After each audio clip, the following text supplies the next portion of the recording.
के लिए अब हम इसरो के अब तक के सभी लूनर मिशंस को संक्षिप्त विवरण प्रस्तुत करेंगे। जी हाँ, इसरो का पहला मून मिशन चंद्रयान 1 अक्टूबर 2008 में PSLV रॉकेट के द्वारा सफलतापूर्वक प्रक्षेपित किया गया। चंद्रयान 1 ने चंद्रमा के सतह पर पानी की खोज करके पहले ही इतिहास रच चुका है। यही कारण है कि आजकल विश्व के तमाम अंतरिक्ष वैज्ञानिक और स्पेस एजेंसियां चंद्रमा को और करीब से जानने के लिए उत्सुक दिख रही हैं। अगर हम बात करें चंद्रयान 2 की, जो इसरो का दूसरा मिशन है, जुलाई 2019 में इसरो के सबसे ताकतवर रॉकेट LVM-3 द्वारा सफलतापूर्वक प्रक्षेपित किया गया था और आज भी लगभग 4 साल बाद यह चंद्रमा के 100 किलोमीटर के सर्कुलर ऑर्बिट में घूमते हुए बहुत ही उत्तम क्वालिटी का डेटा प्रदान कर रहा है। मिशन के प्रारंभ में इसकी आयु 1 साल निर्धारित की गई थी, परंतु LVM-3 द्वारा बहुत ही सटीक इंजेक्शन और मिशन मैनेजमेंट की वजह से चंद्रयान 2 काफी लंबे समय तक कार्यरत रहेगा। अब तक चंद्रयान 2 चंद्रमा के लगभग सभी भागों का चित्र ले चुका है। इसका एक बहुत ही महत्वपूर्ण पेलोड OHRC यानी कि ऑर्बिटर हाई रेजोल्यूशन कैमरा विश्व का अब मैं ROC जी से निवेदन करूंगा कि वो आप लोगों को इसरो के वर्तमान मिशन चंद्रयान 3 के बारे में बताएं। अभी आपने मिश्रा जी के द्वारा सुना इसरो के अब तक के लूनर मिशंस का विवरण। अब चलते हैं towards Chandrayaan 3, the follow-up mission of Chandrayaan 2, which has been designed to accomplish our mission goals. The primary objective of Chandrayaan 3 mission is the demonstration of safe and soft landing on the lunar surface. This demonstration is a critical aspect for ISRO's future interplanetary missions. In addition to this, the mission objectives also include demonstration of roving capability and conduction of in situ scientific experiments on Moon's surface. Carried on the shoulders of India's heaviest rocket LVM-3 on the 14th of July.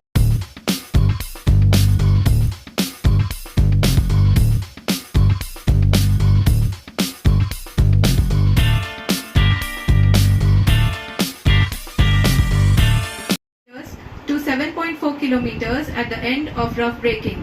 All this in the duration of 690 seconds or 11.5 minutes.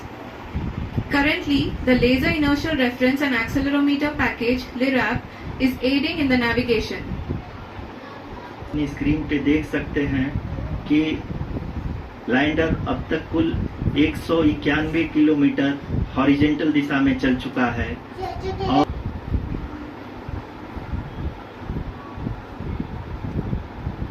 The lander module has traveled a distance of approximately 228 kilometers. The complete downrange that will be traveled during this phase shall be nearly 713.5 kilometers.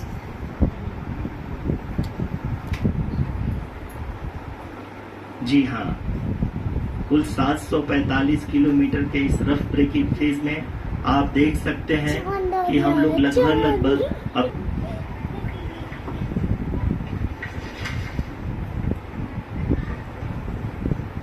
Power descent की यह शुरुआत हम कह सकते हैं कि बहुत ही सटीक और सधी हुई है, जिसमें लैंडर अपने वेगमान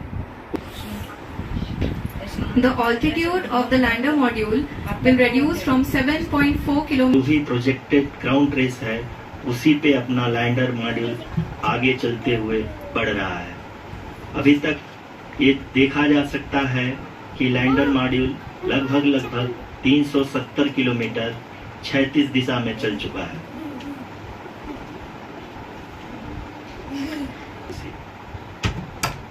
चूंकि ALS एक्टिवेट किया जा चुका है, इसलिए ग्राउंड से कोई कमांडिंग नहीं की जा रही है।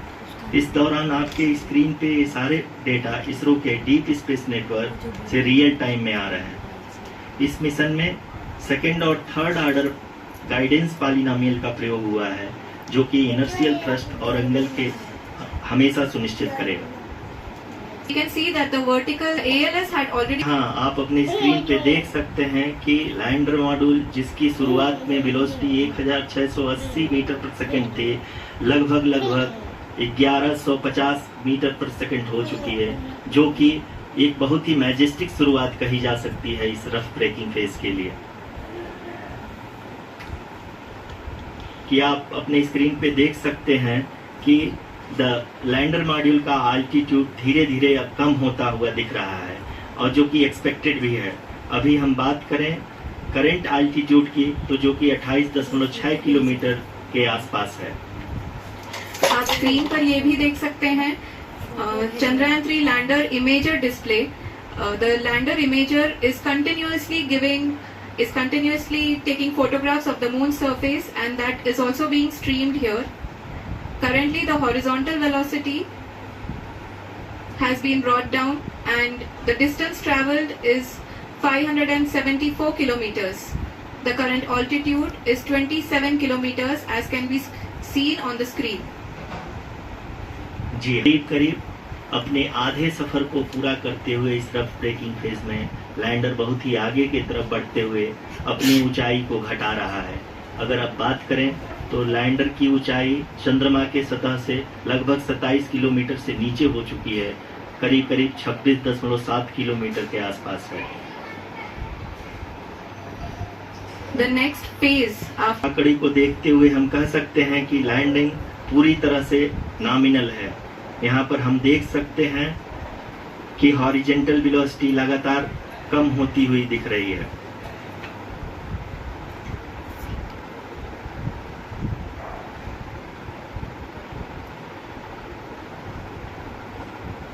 The altitude of lander from ground is currently 22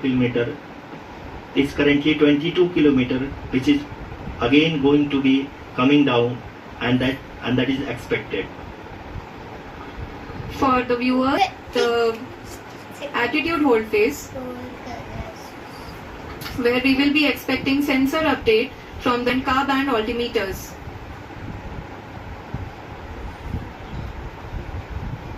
We can see the visualization of the lander module moving towards the moon's surface. The current altitude is जी हाँ, अब हम फाइन ब्रेकिंग वेज के एकदम करीब आ चुके हैं। आप तालियों के गड़गड़ाहट को सुन सकते हैं कि हम लोगों ने तीसरे चरण को भी बहुत ही सफलतापूर्वक हासिल कर लिया है, और अभी हम वर्टिकल डिसेंट फेज में आ चुके हैं, जिसकी शुरुआत भी बहुत ही अच्छे ढंग से हो चुकी है।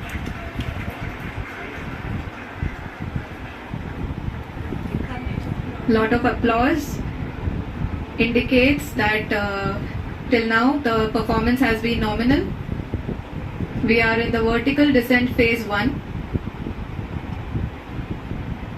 The altitude is being brought down from 800 meters and we are nearing and approaching the lunar surface.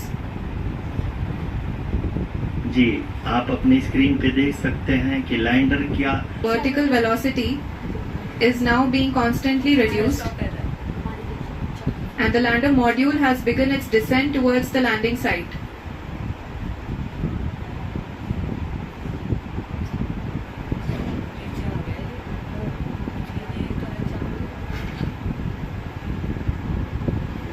जी हाँ, आप अपने स्क्रीन पे देख सकते हैं ये जो पथ निर्धारित किया गया है, लैंडर पूरी तरह से उसी को ही फॉलो कर रहा है। इस समय हम लगभग 200 मीटर की हाइट से भी कम आ चुके हैं। कर दिया लैंड होने वाला बस। अब हमें तेज की क्लैपिंग बजानी है, ठीक है? हम लगभग 150 मीटर की ऊंचाई पे हैं चंद्रमा की सतह से। हाँ, देखो देखो। We are approaching the vertical descent phase 2, which will have the lander